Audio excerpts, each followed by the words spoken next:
Nope. Yeah, there we go. Hey, mic works. I hope everyone enjoyed their lunch. Thank you so much for sticking with us here. We're about to jump into our afternoon sessions. So welcome back to our colleagues live streaming. It's great to see you again. And for those of you in the room, we're going to get the ball rolling. So this is our first concurrent session of the day, which means that you have the choice. You have opportunity ahead of you. In Beaton Hall, which as you'll recall is on the first floor, you can attend a session hosted by Catherine Boyda and Mike Leon called What Micro-Credentials, Lemonade Stands, and Farmers Markets Have in Common, a Step Inside the Broker Marketing Academy. So that's again on the first floor in Beaton Hall. In this room, we're excited to welcome our colleagues Lindsey, Jennifer Wright, Samina Tajwar, and moderator Darian Kovacs to the stage for a session focused on bridging the gap. Strategic collaborations between post-secondary institutions and industry associations to shape the future of education. Bridging the gap. Lindsey is the manager of micro-credentials from Seneca Polytechnic. Jennifer Wright is the executive director of the Canadian Agricultural Human Resource Council. Samina Tajwar is Chief Growth Officer of Palette Skills, and Darian Kovacs, A, is awesome, and B, is partner of Jelly Academy, Jelly Digital Marketing and PR, and chair of the Digital Marketing Sector Council. Bridging the gap, bridging. I thought you were going to sing us in. Bridging the gap, because you got cool shoes. We're bridging the gap. Yeah, we're going to bridge that gap, bridge the gap with my purple shoes. That's lovely. Okay. We're going to jump right in because we have some amazing panelists, and I'm going to do my best to ask some lovely questions. So we're going to have a conversation, and people just happen to be overhearing this conversation, and this will be lovely. So the impetus to this whole idea of us being here, who was at the Propero event in Victoria, BC? Who made it out to Victoria? You made it out there? Okay, someone's clapping. Oh, you're getting claps for the Propero event. Okay, that is lovely. So we had a sad version of this talk. Today is the happy version. So you're getting the happy version, but I was asked to come and bring this because here's the data that I brought at Propero, and then we're going to hear the other side of when things are successful and awesome. So I'm part of an association which is literally called the Association of Associations. So it's, who knows about the Association of Associations, or who is a member in the room? Any members of the Association of Associations? It's a cool club. There's a few of us in there. But again, just over 1,100 members. It's where all the associations go to gather and hang out, and sector councils as well. So I ended up getting to survey just over 100 of these members, and these represent national sector councils and national trade bodies and national kind of industry associations. So I asked them just simply 3 questions. Have you ever worked with post-secondary institutions as an association or sector council to either co-develop curriculum, host an accreditation program at their school, or to advise on programming? 32 responded yes, 68 responded no. So those that said yes, I followed up with this question. If it was to co-develop curriculum or to host an accreditation program, did you have success in seeing this happen? 100% responded no success. Which is sad, right? This is sad. This is a sad start. This is a sad start to the story in the beginning of this panel, but it's going to get happier soon. Those who responded no success were asked, what happened? And the top 3 most common replies, so I used AI to summarize it because there was a lot of responses. Professors, they have a stranglehold on curriculum through a union or final say on what's allowed in the school. Timeline, it would take 1 to 2 years to launch the course. By then, the industry information would need to be updated again. And pricing. Continuing educations seemed the most eager, but the price points were too high for the typical under $1,000 course price points. The next question was for those who responded no to the first question, qualitative answers summarized by the top 3 most common replies. So these are people who didn't even try. They've tried before at different associations and no success. They didn't know who to ask to work with a post-secondary. And lastly, they sent emails, but no response back. So this was kind of a stark reality of just over 100 industry associations, sector councils that were attempting to work with post-secondaries. And instead of saying to Robert, I was like, I don't want to bring that sad news again. What if we could flip the script? And I was like, I've found people that have really awesome examples. And so we brought them together. And today's hope is not to live in that data anymore, but to flip the story on that data. And the hope for today is that this data, a year from now, we can look at it and it's transformed and it's changed because of these amazing panelists who are going to share their nuggets of wisdom and input. So thank you again for being here. So why don't we start with yourself, Seneca College. You have some great examples, stories of when a post-secondary industry association was a lovely match. Give us your eHarmony testimony of when it just worked. Thanks, Darian. I do have a couple examples for you guys of success stories where we have collaborated with industry to develop some great micro-credentials. So our first one is last winter we partnered with Autism Ontario to develop a micro-credential for behavior technicians. We were able to secure funding with the Challenge Fund to fund the development of the micro-credential, and then we co-developed the micro-credential alongside with the expertise from Autism Ontario. They were very instrumental in a key partnership to the marketing of this micro-credential and making sure that we reached the target area for the micro-credential. So I'm happy to report that this was a great success. We have launched our first cohort of this micro-credential this winter. It filled up like this. We had to open up new seats, and there was such a high demand for this micro-credential that we actually opened up a second cohort in the winter, and it's already full. Our cohort for the summer is already half full. So they were a very instrumental key partnership in developing this micro-credential. Another example that we have is also in the ECE sector. We had a great partnership with the City of Windsor, ECE, where they were the ones that actually secured the funding to send their employees to upskill. So they secured the funding, they approached Seneca to develop the content for them. So we developed the content alongside with them, vetting the content, and then they were able to send over 70 of their employees to upskill. That's amazing, thank you. And what would be a panel about micro-credentials without an actual industry association rep on the panel? So thank you, Jennifer, for being here. Yeah, thanks so much. And I'll probably talk a little bit more about the strategic collaboration side of things. And I think that really now what we're seeing as an organization, it leads to that micro-credential development and partnership with post-secondaries as well. But our organization is from the former National Sector Council programs, and we are a national organization. Everything we do is industry-led, and a nonprofit organization as well. So our focus is on workforce development and HR development, and we have had a lot of success bringing together industry and post-secondary together around the table to help open up the conversations about what industry is looking for, help make those partnerships at the regional level, the local levels as well. We have our National Workforce Strategic Plan that's been funded by Future Skills Center, and a big part of that work is bringing different parties to the table. We've done a lot of research around the impact of work-integrated learning and how you can bring industry and education together through work-integrated learning as well. And we've really had a lot of, by building those relationships, opening doors and opening conversations, really had a lot of success in bringing people together. We also did a project, I see Val here from BHER. They funded a project for us to do some business case competitions across Canada. And that was very eye-opening when we thought, we're bringing industry together with post-secondary. We'll have kids do case studies, and our real desire was to bring students that were involved in programs outside of agriculture together with students that are involved in agriculture programs and work together on these case studies.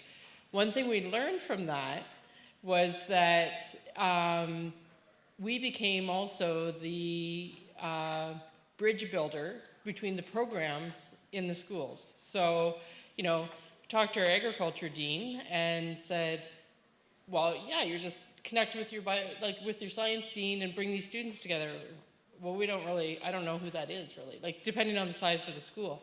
So if you're an industry association, I think you really need to play that role and not take for granted that all of these conversations and all of this work is already, and relationships exist.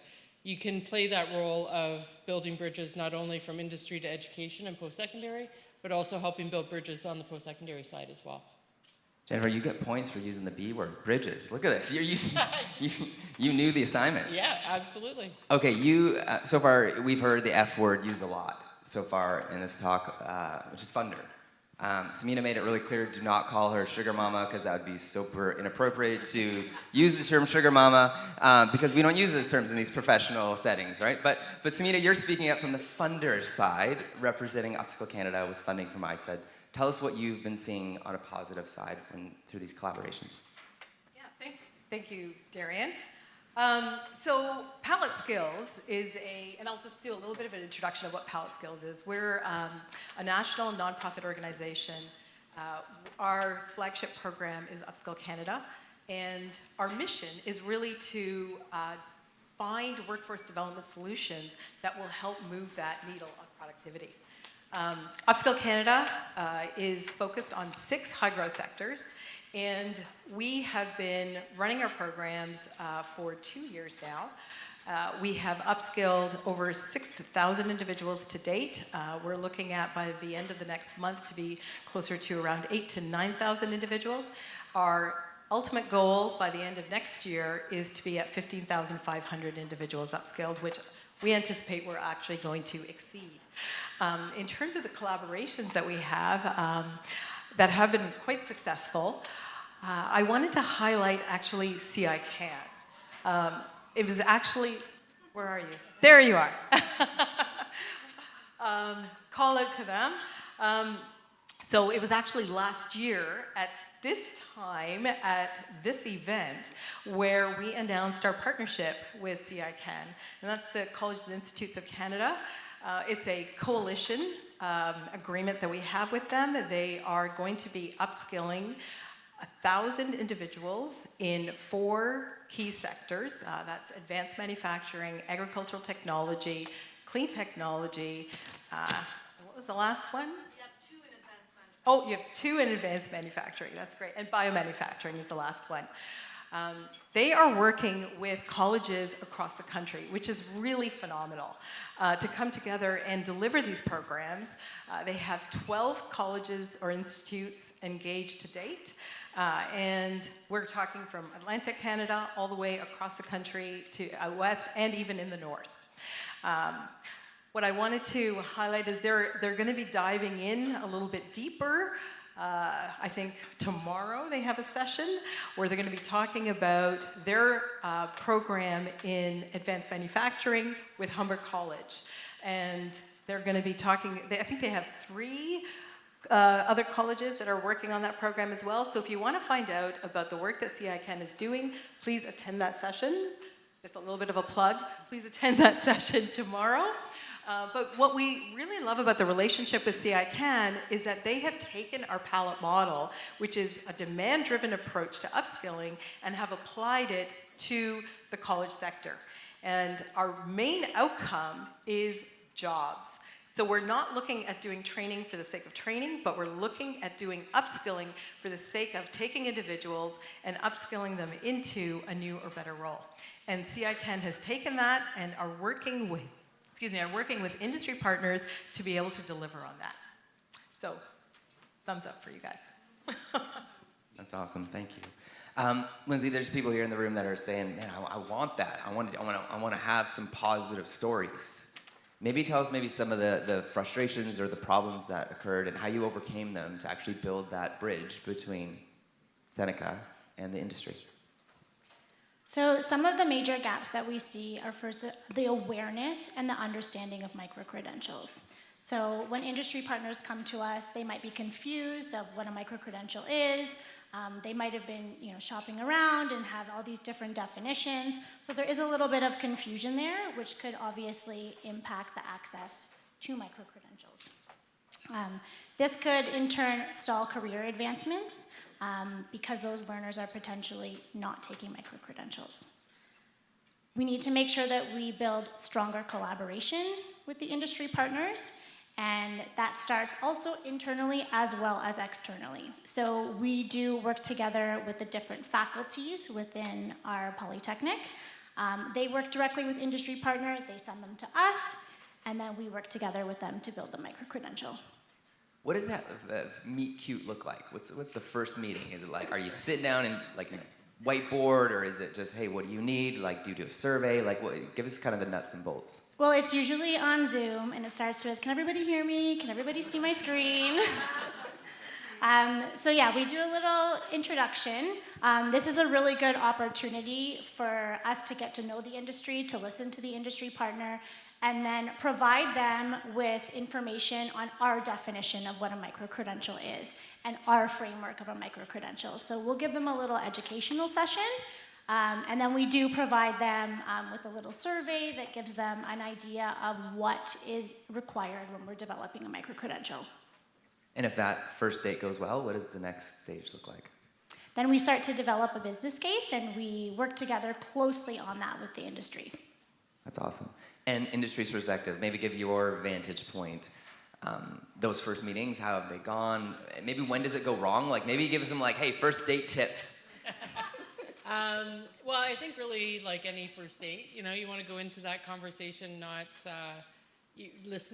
more listening than telling, I would say, and making sure that you aren't going in with, you know, presupposed outcomes and that kind of thing, I would say. From what I've seen with conversations is, you know, sometimes, especially when you might have post-secondary representation from multiple schools, sometimes there's a bit of concern around sharing information. A lot of who we work with, they might already be part of like a CICAN or a Canadian Agriculture Diploma Program or Dean's Council, that kind of thing. But it's really, you know, making sure you're taking time to build the relationship, making them comfortable and listening to what their needs are, as well as sharing what industry's looking for. And then you get some clarity from that as well, and you're able to move forward. You know, again, through our National Workforce Strategic Plan work, we have brought a lot of different parties to the table, and including post-secondary. And sometimes you have to have conversations at the beginning because you're uncertain about the intention or who's going to own what, or if I share an idea, is it going to then end up someone else around the table running with it, and you know, I'm kind of lost. So as you set up these meetings, as you start to build these relationships, you have to be aware of that type of thing and really plan for it, be patient. Sometimes the relationship building takes a little bit of time. But it's all worth it in the end, in my perspective, because then you have, you know, great opportunities to do some pretty innovative things. So prenuptial agreements, start thinking of those early. Yeah. Okay. Samina, as the funder, you've seen a lot of applications come in. Your organization has seen them, vetted them. Why was it so crucial that it was a collaboration between the trainers and the industry? That is what actually leads to our measure of success, which is job placement.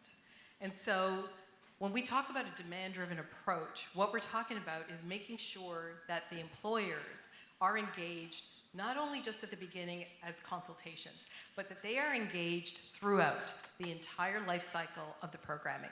You want them there talking about what are the foundational skills that are necessary for the upskilling program, identifying the technical skills, identifying the professional skills. In fact, employers value those professional skills sometimes even more.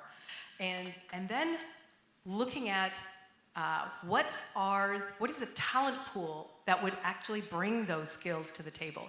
Because often you have people who have a lot of adjacent skills coming from different industries, or you have newcomers who are coming to the country with skills that they are bringing, but those aren't recognized here. I mean, we know that story. They're coming in and they can't get jobs.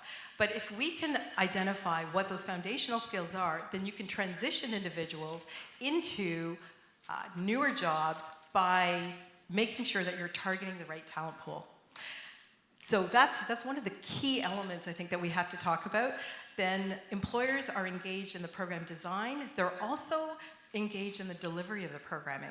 So we want employers coming to the programs, upskilling programs, showing up, doing mentoring, doing coaching, bringing forward experiential learning opportunities so that they can see the candidates in action and they get a chance to actually understand, okay, what is the quality of candidate that is coming out of this upskilling program, and they can actually help to ensure that the program is relevant not only for them, but also for the industry as a whole. And then that brings us to the end of the cycle, which is the hiring process. And so we want to make sure that the candidates are set up so that they are prepared for the interview process, resume writing, providing those wraparound supports so that they can be successful in the hiring process. So it's really important to have employers engaged from start to finish. And any other kind of stories or examples that you want to share from what you've seen? So I can share an example. We've got Access Employment is actually a delivery partner of ours, and they are working in partnership with Humber. I know Humber's out here somewhere, or they were, on an advanced manufacturing project. And one of the things that Access brings to the table is a corporate engagement team. And this is a very specialized team that will recruit employers, they will provide industry support, and they will bring employers throughout the entire program cycle. And so by having that relationship with employers, Access ensures that their candidates have exposure to companies throughout the process. Also, Access is bringing the talent pool as well. And so they have two parts of the equation, and Humber is doing the upskilling. So you've got all three parts covered, and that's one of the reasons why Access has been so successful in job placements. Amazing. Jennifer, I want to know, again, if you bake a cake and you leave out the eggs, it doesn't work, right? So I'm curious, there's a new, people who are celiac have flourless cakes nowadays. Can you have a project where there isn't funding involved? There's no flour, you just do it, you figure out a way to work with industry funds it, there's no external funder, government, because again, a lot of the funds are not all available all the time, but any examples of flourless projects? Well, I think there are ways. I mean, it can be a bit more difficult when you're on the development side because you need some funds typically to fund that development.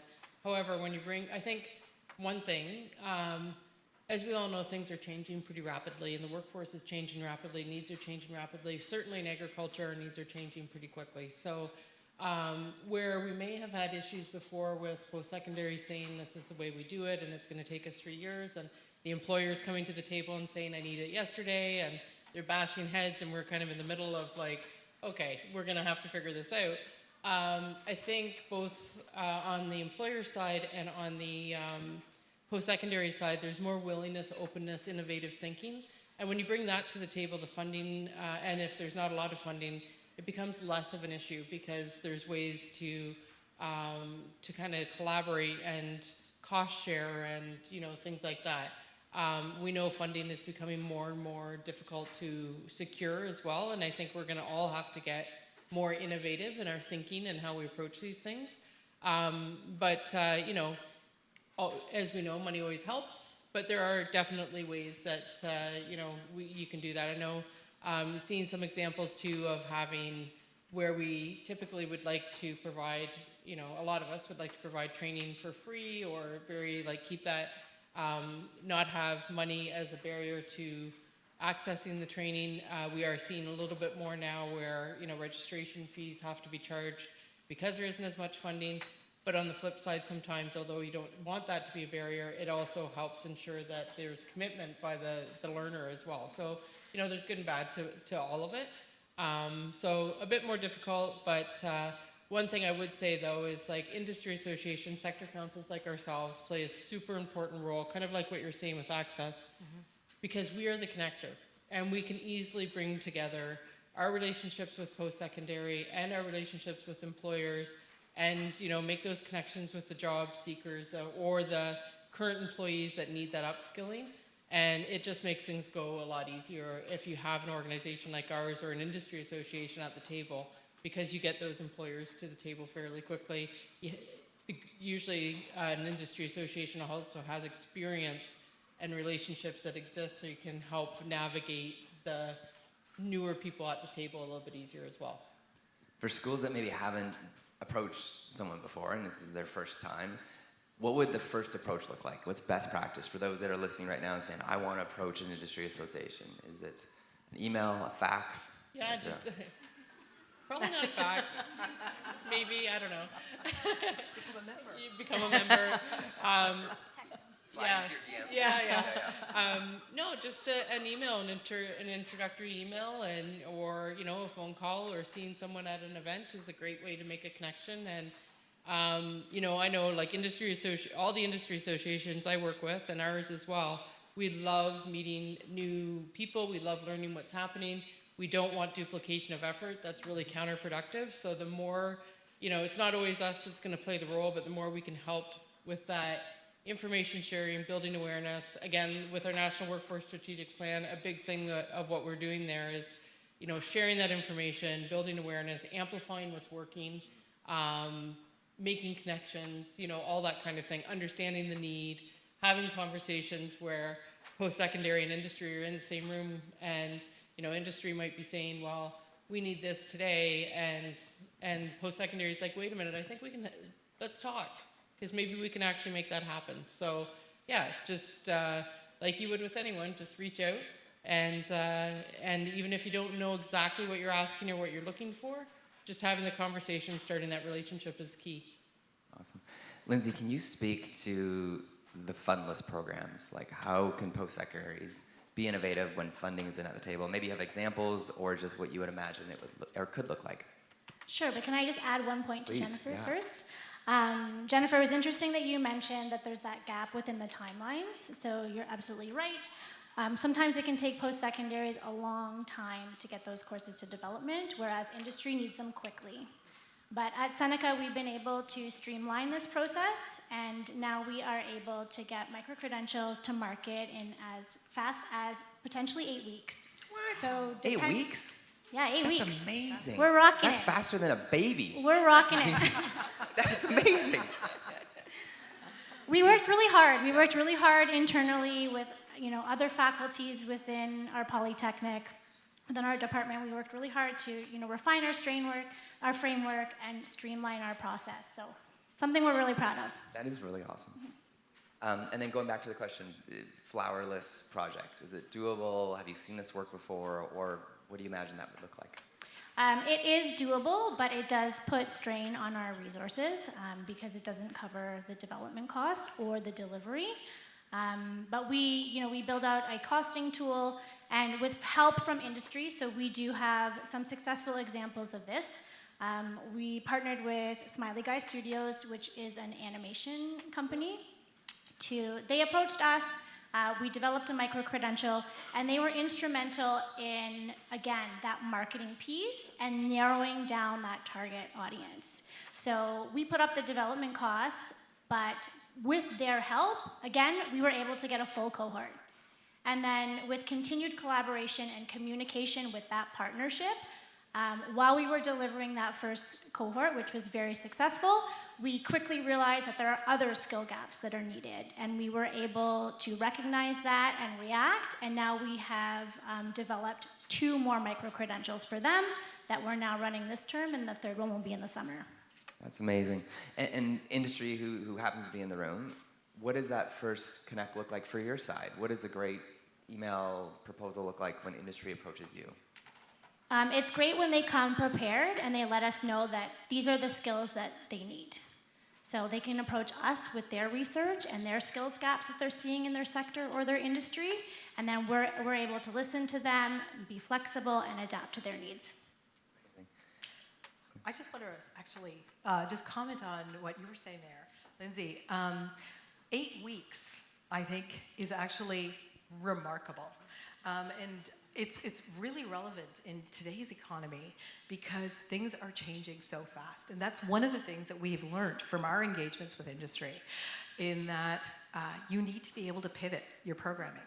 You're not always going to be able to find, first of all, students or learners who are wanting to take the kinds of programs that are available currently, and industry is going to be looking for different elements in the programming. So being able to pivot really quickly and taking a program and just adding, a different component or putting it in a different context really is, if you can do that in 8 weeks, I think that's amazing. No, that's me. Jennifer, other associations that you're aware of, peers, people that you work with or have met at conferences, can you recommend any that post-secondaries could approach or should approach, or ones that you know are kind of lonely right now and no one's approached them yet, but they're really awesome? You could like wingman one of those sector councils for them right now? Well, I would say that, you know, all the sector councils now are looking at micro-credentials. We just finished a project with, there's 5 sector councils where we all took different micro-credentials, delivered them, and then we came back and kind of looked at what worked, what didn't work, where the commonalities were, what that framework could look like so that there's a bit more consistency, standardization around what we're doing. You know, places like EMC, Biotalent, Tourism, HR Council, they have quite a bit on their own already, but they were great to work with. I would say that Food Processing Skills Canada, there's many of us that are there and already building these relationships and kind of doing some work. So again, I sound like a broken record, I guess, but the more you can bring people to the table and share information, amplify what's happening, and think innovatively and outside the box about how to approach things, the better things will be and the faster we'll get moving and increase our productivity. The other thing about organizations like ours is many of us have a few things. We have subject matter experts in very technical fields that work with us already on a number of our projects. Many of us have also developed things like national occupational standards, which are a great foundation for starting a micro-credential because it's already, you know, the subject matter experts have already organized what you need to do, what the competencies look like, what the skills look like, how you go from being an entry-level person in that occupation to a manager in that occupation. So, you know, that's a great example of trying to move quickly and having the information right at your fingertips that you can just go, okay, here's the foundational information we need to know. How do we translate that into a micro-credential or a series of micro-credentials so you can scale up or your training or whatever it might be as well. So definitely, no matter what field you're in, there's a sector council or a similar type of industry association that you can reach out to that's probably already doing a little bit of work and would be happy to connect. One question, if you look at like certified organic and they put little labels on food and stuff, what does it mean? Do you want to see like certified by your associations or sector council? Do you think that's important so that, you know, potential students who are looking at all the courses out there, right? A lot of them are made in some guy's basement in Madagascar. It's a great course, but it's like, you know, great Facebook ads, but you know, no one's heard of it or knows about it. Or even a school has made a course that just made it in the basement of this university, right? But if it has your endorsement, is that key? Is it crucial, or is it something that you do or don't do? I think it's important, and I think like everyone around the table here, we're all, you know, really wanting to ensure that there is some standard and quality to micro-credentials and to the development of them, and some way for job seekers and employers to be able to understand, you know, this course is $5,000. Is it the cost of the course that makes it so good, or is it, you know, is the course that's available for $500 actually better? And it's maybe delivered by a post-secondary or an industry association, whatever it might be. The more that we can kind of, again, work together and get these standards and quality set behind, and frameworks of how micro-credentials are developed, what goes into them, what ensures that they have that quality, I think is very important. And it's what we tried to do with that project I was just talking about that was also funded through Future Skills Center. It's the conversations that we have a lot with post-secondary and why, as our organization, we really value it. Some sector councils are a little further ahead. Tourism HR Council, for example, although they may not call what they provide micro-credentials, they've been providing national occupational certification for 20 years. So, you know, it just depends on the industry that you're looking at, but I think there's real value, and no matter who puts a stamp of approval on it, that there's a tripartite of government, industry, and educators that work together to support that stamp of approval. We don't require credentials, let's say, for our upskilling programs that we fund, but there are a lot of them that do have certifications. Maybe I'll speak to one example. We are working with the University of Toronto, the Data Sciences Institute, and they have a program which is Data Sciences and Machine Learning Foundation Certificate. That program has 250 seats. There are 1,000 applicants that have applied to that program. They have 100 employers that they have engaged in throughout the process and are seeing some really good results with respect to job placements. And what's really interesting about that program is that the employers are more interested in the professional skills that that program is providing. Critical problem solving being one example.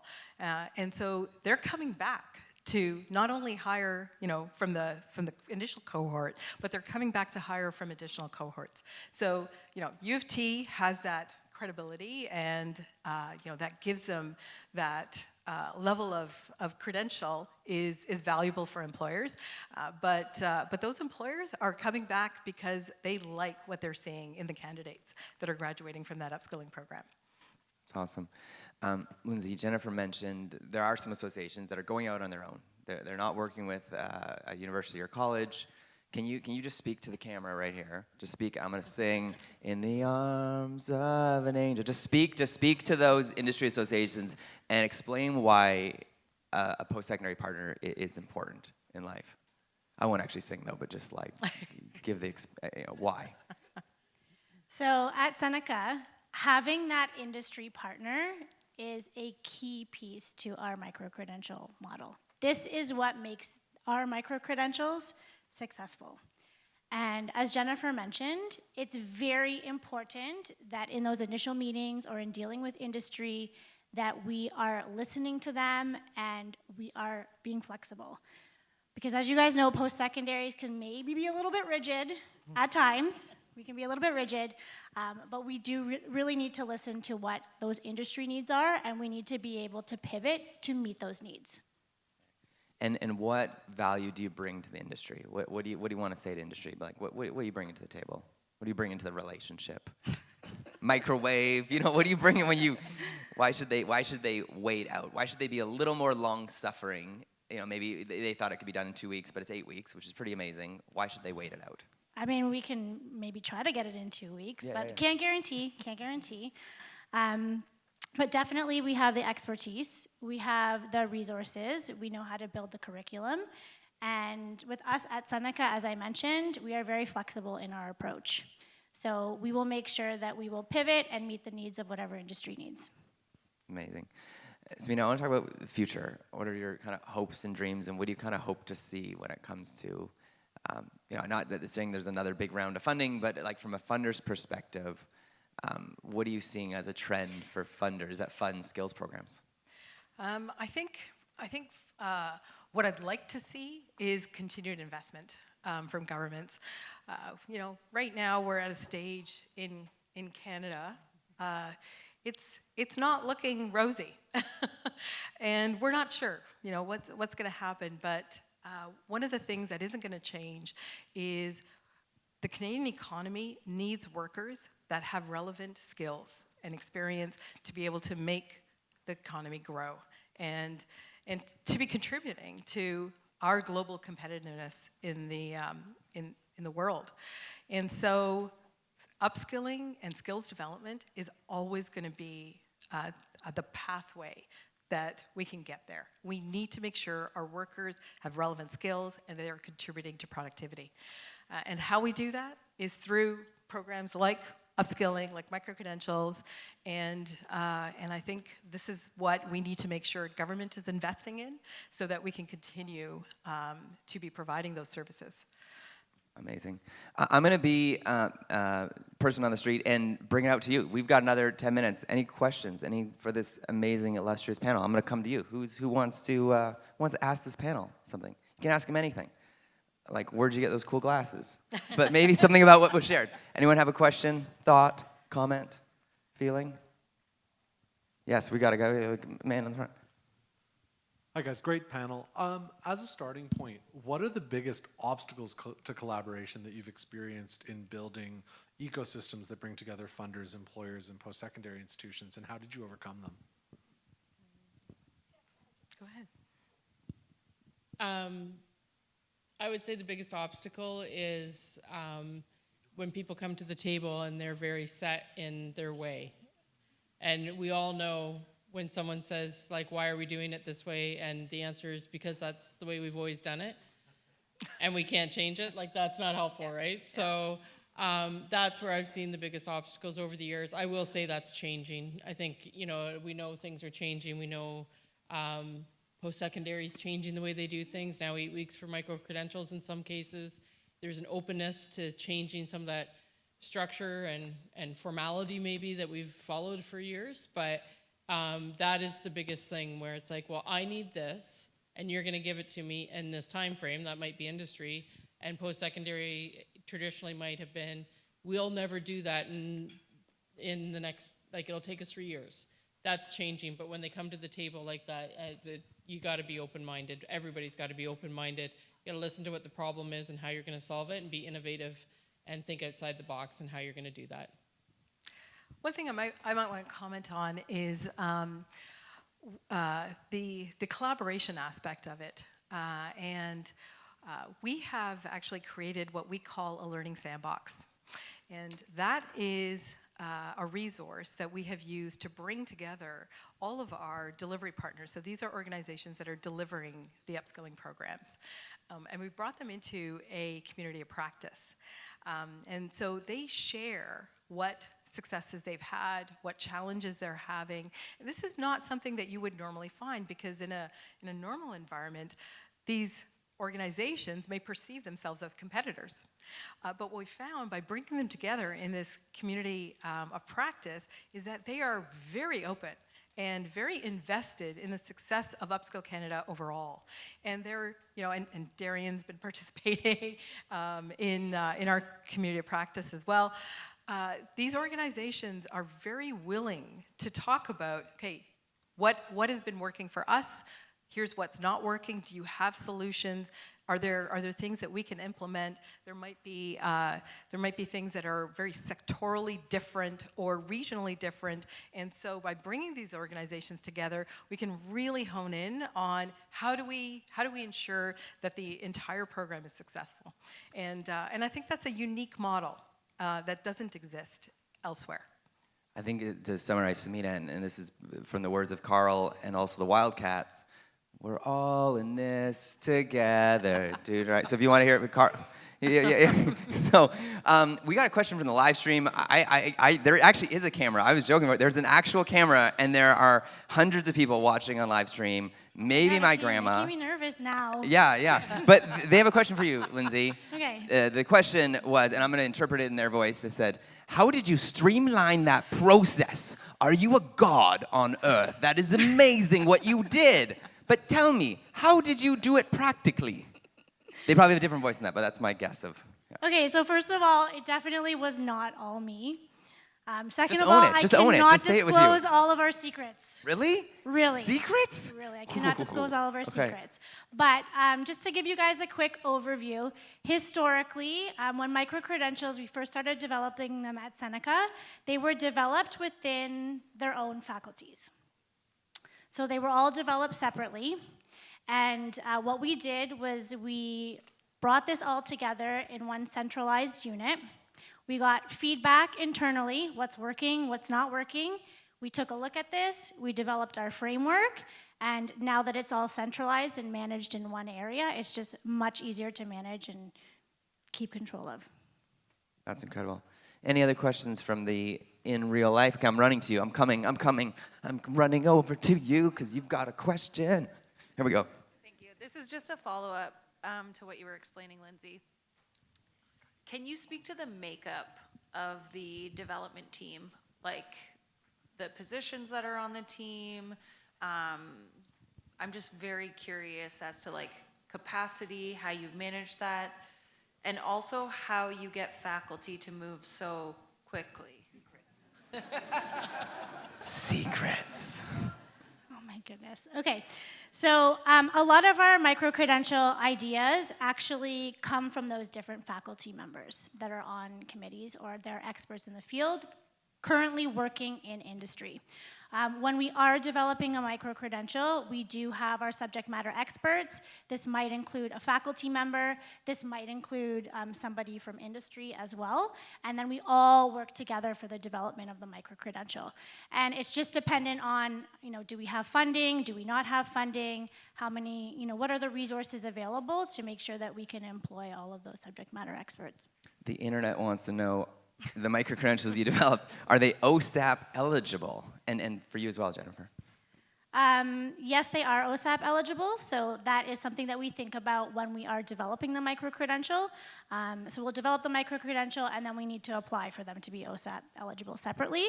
But currently, all of our current micro-credentials that we have right now are all OSAP eligible. The only time that we hit a roadblock is if the micro-credential has been funded. So for example, we had a partnership with C2R2 last year. Because these micro-credentials were being offered for free, they obviously were not eligible for OSAP, but now all of our micro-credentials are OSAP eligible.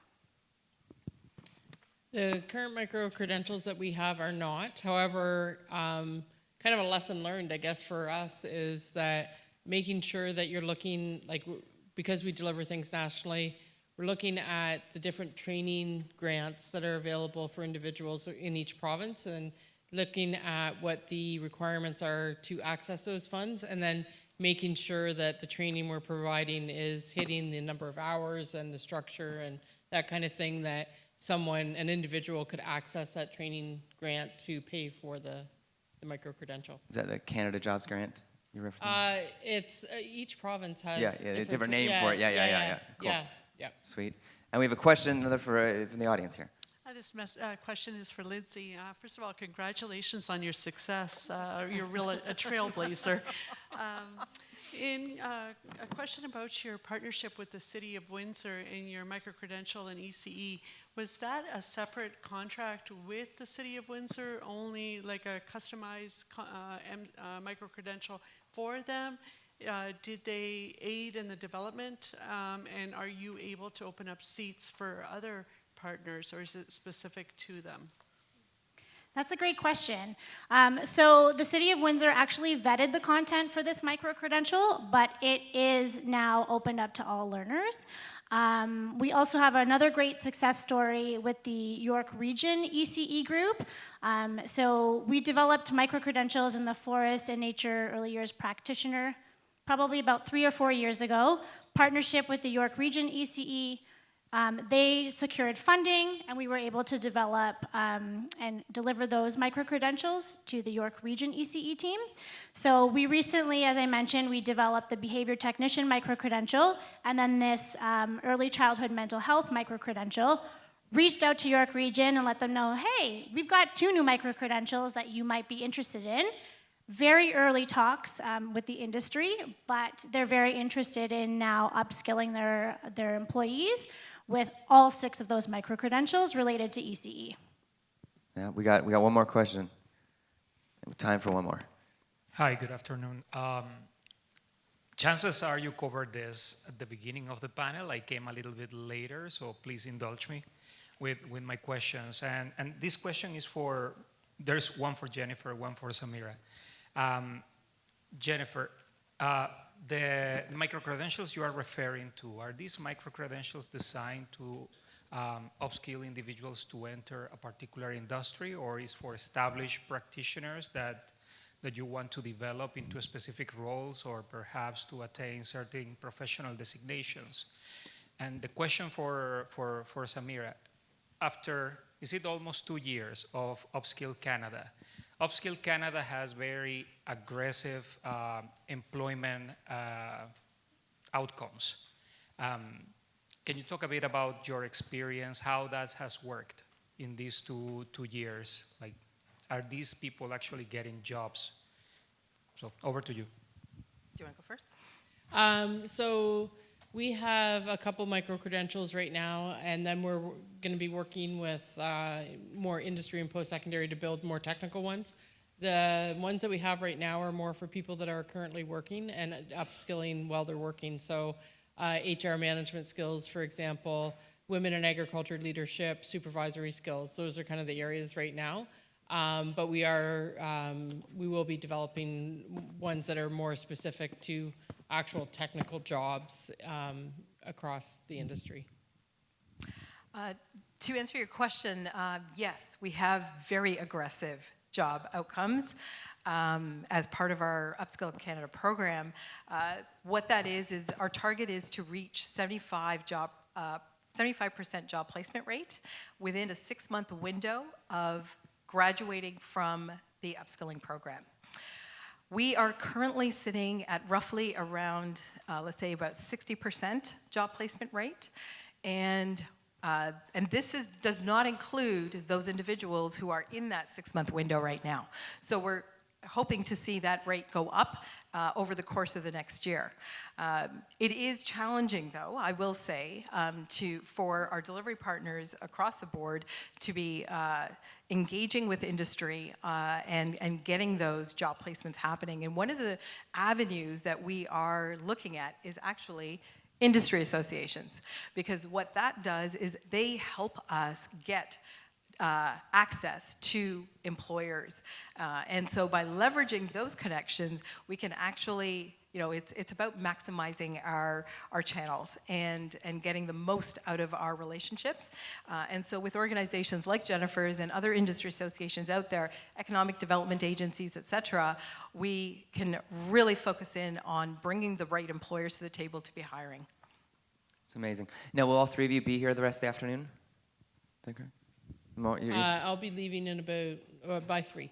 Are you open to new partnerships, by the way? I'm open to new partnerships, open to all sorts of new ideas. Lovely. And one thing, actually, I was just sitting here thinking about the funding question is, one thing about not having funding, it forces you to be pretty creative and do things differently and not be tied to your funders' criteria. So sometimes it's good to be in that situation, and it's uncomfortable, but it can actually push innovation and push creativity and new things as well.